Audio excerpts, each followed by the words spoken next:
Everyone, welcome back to my channel trip tours. আশা করি আপনারা সবাই ভালো আছেন, সুস্থ আছেন। আমি এখন রয়েছি নিউ জলপাইগুড়ি স্টেশনে, আর আমি এখান থেকে যাব কলকাতায় শিয়ালদায় 12344 হলদিবাড়ি শিয়ালদা দার্জিলিং মেল ধরে। আমার কোচ A2 2 টায়ার এসিতে আমি আজকে ট্রাভেল করবো, আর সেই অভিজ্ঞতায় শেয়ার করবো আপনাদের সাথে। এর আগে আমি দার্জিলিং মেলে 3 টায়ার এসি, পদাতিক এক্সপ্রেসের 2 টায়ার এবং 3 টায়ারে ট্রাভেল করেছি, এবং সেই ভিডিওর লিঙ্ক ডেসক্রিপশনে দেওয়া আছে। আপনারা যদি দেখতে চান দেখতে পারেন। আর এই ভিডিওটা যদি আপনাদের ভালো লাগে অবশ্যই লাইক করবেন আর সাবস্ক্রাইব করবে আমার চ্যানেল, এরকমই নতুন নতুন ট্রাভেল ভিডিওর জন্য। তো আমার কোচ A2-র সামনে চলে এসেছি, দার্জিলিং মেল দাঁড়িয়ে আছে। এখন সময় 7:35, 7:45 schedule departure new Jalpaiguri station থেকে। কিছুক্ষণের মধ্যেই ছাড়বে, তো ট্রেনে উঠে যাই, আর তারপর বাকি ডিটেলস আমি আপনাদের সাথে শেয়ার করছি।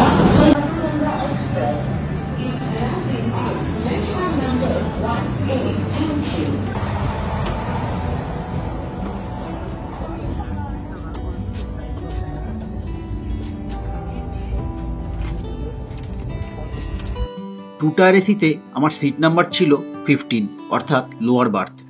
টু টায়ার এসিতে দুটো লোয়ার এবং দুটো আপার বার্থ থাকে, এবং একটা সাইড লোয়ার আর একটা সাইড আপার বার্থ থাকে। প্রাইভেসি মেনটেন করার জন্য সাইড আপার এবং সাইড লোয়ার বার্থে আলাদা করে পর্দা দেওয়া থাকে। টু টায়ার এসিতে কোনো মিডল বার্থ না থাকায় সব প্যাসেঞ্জাররা তাদের বেডরোল গুছিয়ে নিয়ে তাদের যার যার সিটে শুয়ে পড়েছিল। টু টায়ার এসিতে প্রত্যেকটা সিটে সেপারেট রিডিং লাইট থাকে এবং চার্জিং পয়েন্ট থাকে।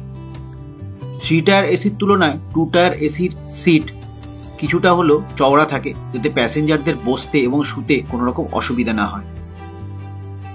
প্রত্যেকটা বার্থের কাছে কুইক সেবা নম্বর এবং ইলেকট্রিক্যাল অ্যাসিস্ট্যান্স নাম্বার দেওয়া ছিল, যাতে কল করে যাত্রীরা তাদের কোনো রকম অসুবিধা হলে কমপ্লেন করতে পারে।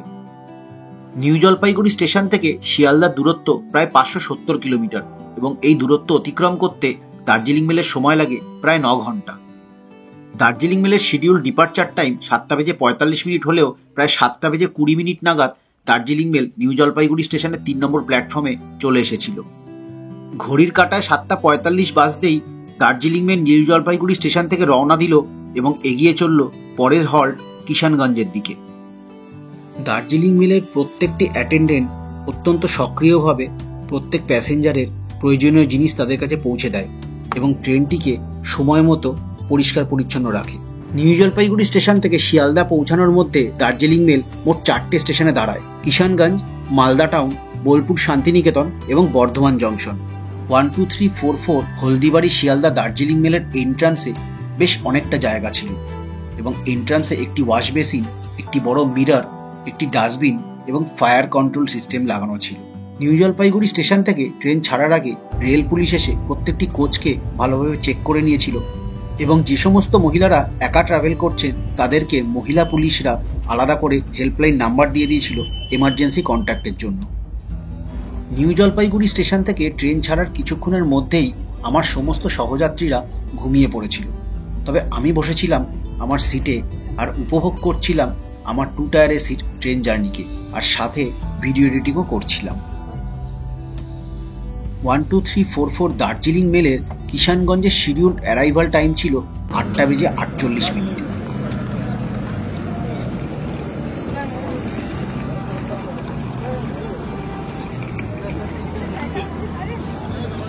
বেজে 50 মিনিট ট্রেন এসে দাঁড়িয়েছে কিষানগঞ্জ স্টেশনে। ট্রেন কিন্তু মোটামুটি টাইমেই চলছে, এখানে 5-7 মিনিটের হল্ট, তারপরে এখান থেকে ছেড়ে দেবে।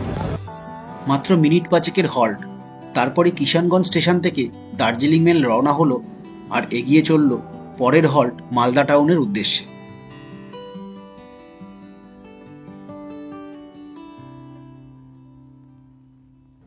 নিউ জলপাইগুড়ি থেকে কিষানগঞ্জ অবধি ট্রেন ভালোই চলছিল, তবে কিষানগঞ্জ থেকে ট্রেন ছাড়ার পর কিন্তু দার্জিলিং মেল খুব একটা জোরে চলছিল না, তাই আস্তে আস্তে ট্রেনটা কিন্তু লেট করছিল। আমার ফোনে ডিজিটাল স্পিডোমিটার ওপেন করে আমি বেশ অনেকক্ষণ ধরে দার্জিলিং মেলের গতিবেগ ট্র্যাক করেছিলাম। টেম্পারেচার মোটামুটি কমফোর্টেবল, আর টাইম টু টাইম ট্রেনটা ক্লিন করে দিচ্ছে এখানকার যে অ্যাটেন্ডেন্টরা রয়েছে, তো বুঝতে কোনো অসুবিধা নেই। ঘড়ির কাঁটায় রাত 9:30। আমার সহযাত্রীরা একে একে তাদের রাতের খাবার খেতে শুরু করে দিয়েছিল। কিষানগঞ্জ আসার আগেই ট্রেনের অ্যাটেন্ডেন্টরা খাবারের অর্ডার নিয়ে গেছিল। সেখানে আমি একটা ভেজ থালির অর্ডার করে দিয়েছিলাম এবং একটা জলের বোতলও কিনে নিয়েছিলাম। শিয়ালদা থেকে উত্তরবঙ্গে যাওয়া এবং আসার কোনো ট্রেনেই প্যান্ট্রি কার থাকে না, তাই ট্রেনের অ্যাটেন্ডেন্টরা প্যাসেঞ্জারদের অর্ডার অনুযায়ী কিষানগঞ্জ থেকে খাবার তুলে নেয়। আস্তে আস্তে রাত বাড়ছিল, তবে বাড়ছিল না দার্জিলিং মেলের গতিবেগ, আর মাঝে মাঝে ট্রেনটা অনেক জায়গায় দাঁড়িয়েও পড়ছিল। তাই একটু চিন্তাই হচ্ছিল যে সকালে হয়তো ট্রেনটা শিয়ালদায় অনেকটাই লেটে পৌঁছাবে। সময় রাত 10:15, আর দার্জিলিং মেল কিন্তু অলরেডি আধ ঘন্টা লেটে চলছে। মাঝে মাঝে ট্রেন দাঁড় করিয়ে দিচ্ছে, আর স্পিড কিন্তু কিষানগঞ্জ স্টেশন থেকে ছাড়ার পর থেকে এখনও 100-র উপরে স্পিড উঠে। জানি না কতক্ষণ এখন চলবে। আশা করছি মালদা জংশন পৌঁছানোর পর টাইমটা একটা মেকআপ করবে রাত, দেখা যাক। 11:30টার সময় মালদা জংশনে শিডিউল দেখা যাবে। দার্জিলিং মেলের প্রত্যেকটি কোচে 2টি করে ইন্ডিয়ান এবং 2টি করে ওয়েস্টার্ন টয়লেট থাকে। প্রত্যেকটি টয়লেটে একটি বড় মিরর, একটি ওয়াশ বেসিন, একটি হ্যান্ড ওয়াশ, একটি emergency window, push flush button, hand shower, একটি হোল্ডিং রড থাকে। দার্জিলিং মেলের টয়লেটগুলি যথেষ্ট পরিষ্কার পরিচ্ছন্ন ছিল এবং টয়লেটের সাথে সাথে প্রত্যেকটি কোচকে ফিনাইল দিয়ে বারে বারে পরিষ্কার করা হচ্ছিল। দার্জিলিং মেলের প্রত্যেকটি কোচের মধ্যে আলাদা করে কলাপসেবল গেট দেওয়া ছিল। ট্রেনের অ্যাটেন্ডেন্টরা প্রয়োজন মতো এই কলাপসেবল গেট বন্ধ করে দিতে পারত। রাত 11:30 নাগাদ 12344 হলদিবাড়ি শিয়ালদা দার্জিলিং মেল এসে পৌঁছেছিল মালদা টাউন স্টেশন। কিন্তু অনেকটা মেকআপ করেছে ট্রেন, কিন্তু মোটামুটি এখন মাত্র 10 মিনিট লেটে চলছে, আর মোটামুটি 5 মিনিট হয়ে গেছে এখনও মালদা টাউনে ট্রেন দাঁড়িয়ে আছে। আর 2টো স্টেশনেই দাঁড়াবে, বোলপুর আর বর্ধমান জংশন।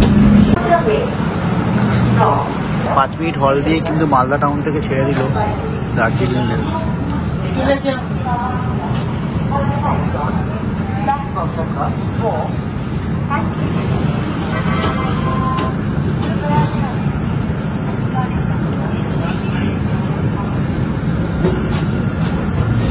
পরে আবার ট্রেন দাঁড়াবে বোলপুর শান্তিনিকেতন স্টেশনে।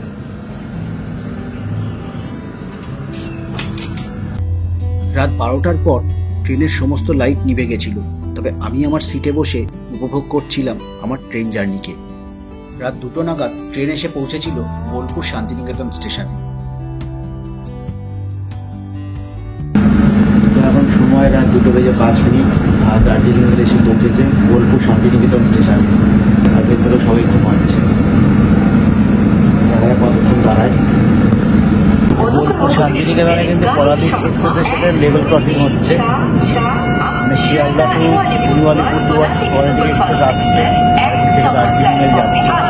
হুইসেল দিয়ে দিয়েছে, ট্রেন ছাড়ছে। জাস্ট 5 মিনিটের হল্ট ছিল।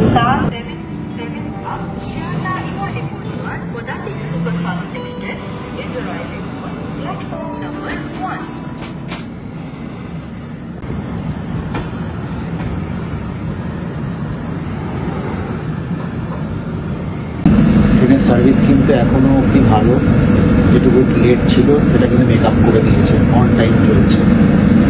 আর অ্যাটেন্ডেন্ট যারা আছে তাদের সার্ভিসও যথেষ্ট ভালো, টাইম টু টাইম ট্রেনটা ক্লিন করেছে, আর এসিও কমফোর্টেবল টেম্পারেচার রেখেছে। এরপর কিন্তু আবার ট্রেন দাঁড়াবে বর্ধমান জংশনে, তারপর সোজা শিয়ালদায়।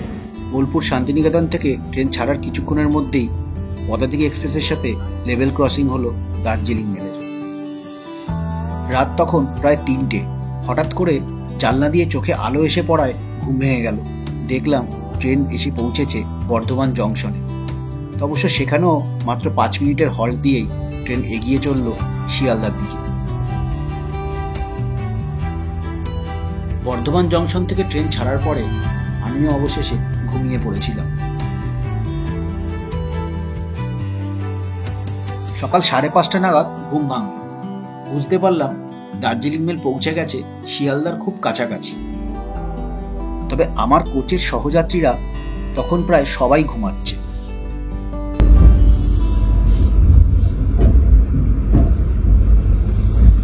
ট্রেন অন টাইমে চলছিল। শিডিউলড অ্যারাইভাল টাইম ছিল 5:40 এবং 5:37 দার্জিলিং মেল পৌঁছে গেছিল শিয়ালদা স্টেশনের 12 নম্বর প্ল্যাটফর্মে।